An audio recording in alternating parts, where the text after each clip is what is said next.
Iritty block Congress committee മുൻ അധ്യക്ഷൻ Thomas വർഗീസിനെ പാർട്ടിയിൽ നിന്ന് പുറത്താക്കി. തെരഞ്ഞെടുപ്പിൽ UDF സ്ഥാനാർത്ഥി സണ്ണി ജോസഫിനെതിരെ CPIയുമായി ചേർന്ന് പ്രവർത്തിച്ചുവെന്ന കണ്ടെത്തലിനെ തുടർന്നാണ് നടപടി. DCC സെക്രട്ടറിയായി തോമസ് വർഗീസിനെ പ്രഖ്യാപിച്ച ശേഷം തീരുമാനം റദ്ദാക്കിയിരുന്നു. ഇതിന് പിന്നിൽ സണ്ണി ജോസഫാണ് എന്നായിരുന്നു തോമസ് വർഗീസിന്റെ ആരോപണം. അഭിജിത്ത് മുഴക്കുന്ന് വിവരങ്ങളുമായി നമുക്കൊപ്പം ചേരുന്നുണ്ട്. അഭിജിത്ത്, വോട്ടെടുപ്പ് കഴിയാൻ കാത്തുനിൽക്കുകയായിരുന്നു നടപടിക്ക്. അഭിജിത്ത്, KPCC അധ്യക്ഷൻ സണ്ണി ജോസഫിന്റെ വീട് ഉൾപ്പെടുന്ന ഇരിട്ടി ബ്ലോക്ക് കോൺഗ്രസ് കമ്മിറ്റിയുടെ പ്രസിഡന്റ് ആയിരുന്നു തോമസ് വർഗീസ്. ഏറെക്കാലം, അതായത് ഏതാണ്ട് 8 വർഷത്തോളക്കാലം തോമസ് വർഗീസ് ബ്ലോക്ക് കമ്മിറ്റിയുടെ പ്രസിഡന്റ് ആയിരുന്നു. പക്ഷേ സണ്ണി ജോസഫുമായി അത്ര അടുപ്പത്തിലായിരുന്നില്ല. ചില പ്രശ്നങ്ങളും ഭിന്നതകളുമൊക്കെ ഈ രണ്ട് നേതാക്കളും തമ്മിലുണ്ടായിരുന്നു.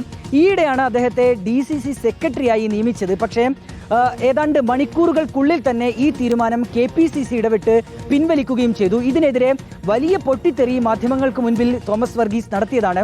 സണ്ണി ജോസഫ് ഇടപെട്ടാണ് തന്നെ ഈ ചുമതലയിൽ നിന്ന് മാറ്റിയത് എന്നുള്ളതായിരുന്നു തോമസ് വർഗീസിന്റെ ആരോപണം. പിന്നാലെ ചില ചർച്ചകളൊക്കെ BJP തോമസ് വർഗീസുമായി നടത്തി എന്നൊക്കെയുള്ള വാർത്തകളും പുറത്തു വന്നിരുന്നു.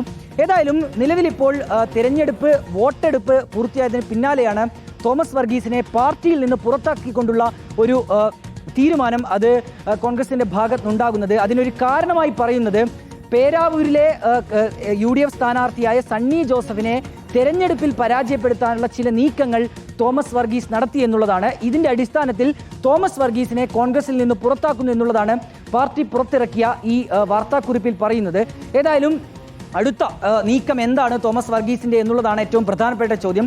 നാളെ ഇപ്പോൾ അദ്ദേഹം ഒരു വാർത്താ സമ്മേളനം വിളിച്ചിട്ടുണ്ട്. ചില കാര്യങ്ങളൊക്കെ തുറന്നു പറയാനുണ്ട്, വെളിപ്പെടുത്താനുണ്ട് എന്നുള്ളതാണ് അദ്ദേഹത്തിന്റെ നിലപാട്. സണ്ണി ജോസഫിനൊക്കെ എതിരെ കൂടുതൽ ആരോപണം ഏതായാലും തോമസ് വർഗീസ് ഈ വാർത്താ സമ്മേളനത്തിൽ ഉന്നയിക്കുമെന്നുള്ളതാണ് നമ്മൾ പ്രതീക്ഷിക്കുന്ന കാര്യം. അങ്ങനെയാണ് അദ്ദേഹത്തിൽ നിന്ന് നമുക്ക് ലഭ്യമായിട്ടുള്ള വിവരവും. ശരി, സണ്ണി ജോസഫിനെ തോൽപ്പിക്കാൻ CPIയുമായി ചേർന്ന് പ്രവർത്തിച്ചു എന്ന ആരോപണത്തിന് പിന്നാലെയാണ്, കണ്ടെത്തലിന് പിന്നാലെയാണ് തോമസ് വർഗീസിനെ പാർട്ടിയിൽ നിന്ന് കോൺഗ്രസ് പുറത്താക്കിയിരിക്കുന്നത്. അഭിജിത്ത് അതിന്റെ വിശദാംശങ്ങൾ പങ്കുവയ്ക്കുകയായിരുന്നു.